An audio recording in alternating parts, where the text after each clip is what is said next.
Welcome back. Ghislaine Maxwell, the former socialite and former girlfriend and confidant of Jeffrey Epstein, was sentenced today to 20 years in prison for helping Epstein sexually exploit and abuse underage girls. The New York federal prosecutor said today's sentencing holds Ghislaine Maxwell accountable for perpetrating heinous crimes against children. This sentence sends a strong message that no one is above the law. Multiple victims gave statements today, including Annie Farmer, the only victim on the indictment to give evidence under her full name at the trial. It actually felt very powerful to finally have a chance to speak and have my voice on the record and say the things that I wanted to say about how her crimes had impacted myself and the people that I know and care about. And another victim, Sarah Ransom, said, Ghislaine must die in prison because I've been in hell and back for the last 17 years. Maxwell is 60 and may well die in prison, but her lawyers do plan to appeal.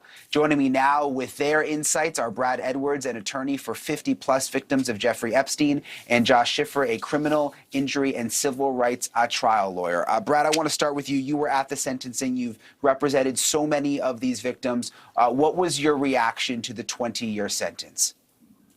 I thought, given the indictment, that it was a fair sentence.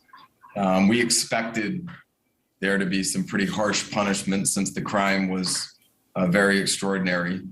And the victims were relieved that there was some real justice here.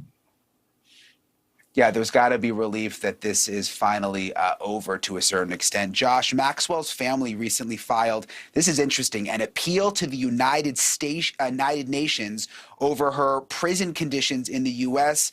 They want her to serve the majority of her prison sentence in the U.K. I mean, what? Would we ever actually send her to the U.K. to go to prison there?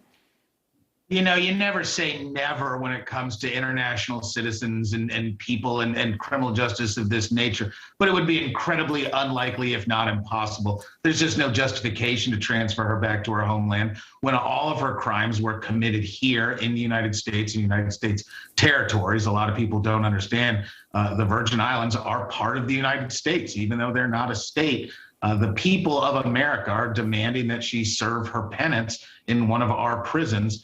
And tricks and appealing to the international universe. I just don't think it's going to carry any water with anybody. Josh, do you think she'll end up in like a real hardcore prison, or is she going to end up like Martha Stewart style where they do the yoga and hang out outside? There's definitely a strong possibility that it's going to be more club fed than some, hardened club fed, right? kind of thing. It's a horrible set of convictions, but it's not murders and shootings and things like that. So the security evaluation that will be done during her intake procedure, it will set her at a specific security rating. They will then incarcerate her according to that. And over time, she has the opportunity to step down into much more comfortable accommodations. They kind of start with a conservative beginning and then give more rights and freedom as you serve your time. But this is federal. She's going to be there 20 years, day for day, minus just a little bit of time for a couple of programs. But this is not one of these sentences where she serves 20% and walks out. She's going to do that time unless the sentence changes.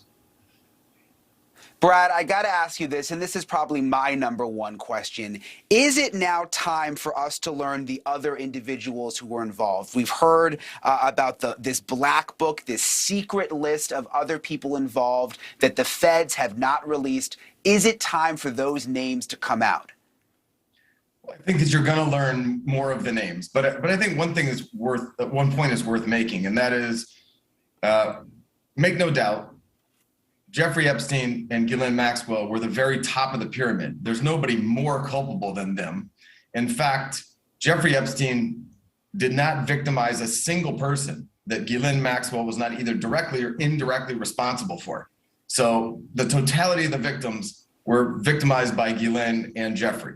There were certain individuals who various victims were lent out to here and there. And you're going to hear some of those names, probably not because of this, as much as because of the Adult Victim Act that just passed. So there are people associated with Jeffrey Epstein and Ghislaine Maxwell in their orbit who are shaking their boots right now because they know at the very least civil suits are coming. And we've already seen what happened in this case. The criminal indictments came as a consequence of civil lawsuits. So you're going to learn more over time. Yeah, it's just such a sick situation, Brad.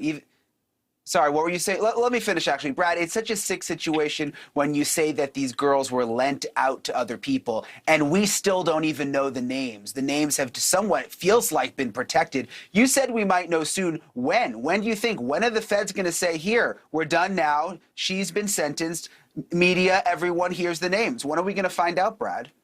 I think you're going to start finding out towards the end of the year, if not by the feds, by civil lawsuits being finally outside of the statute of limitations able to be filed. So that's the first time that you're going to hear, probably October, November of this year. And then names are going to start trickling out. Some of those names, we've had the black book for a while, so some of those names we do know. But I just wanted to make clear that nobody abused females the way that Ghislaine and Jeffrey did, and everybody was kind of secondary to them. It was like after Jeffrey and Ghislaine abused people many, many times, some of them they subjected to even further abuse by lending them out to others. And it's very sick. I'm definitely not arguing against that, but I'm just saying, you know, that the names you're going to find are 5 to 10 names. And I really think in the next year, everybody's going to know everything. Yeah, I think that's fair. Josh, we only have 30 seconds, but I want to ask you real quick. Maxwell's been quiet for the most part. She hasn't really flipped on anyone. Now that she's been sentenced, do you think she might talk? You think she might flip on someone, Josh? That's exactly what I was about to bring up. After you're convicted, after the sentences come, the job's not done as a criminal defense lawyer. Your client, Miss Maxwell, is still going to have information that the government and many other people would love to have. The only way to substantially affect her sentence outside of an appeal is by cutting additional future deals with the government for the information that she has. That's how we're going to find out the other names involved. Because I don't know about the viability of any lawsuits by additional victims. As I understand, any victim that went through the victims compensation program, they're done. And that left a ton of money in the estate for Jeffrey Epstein's inheritors, which was pretty shocking. Very interesting.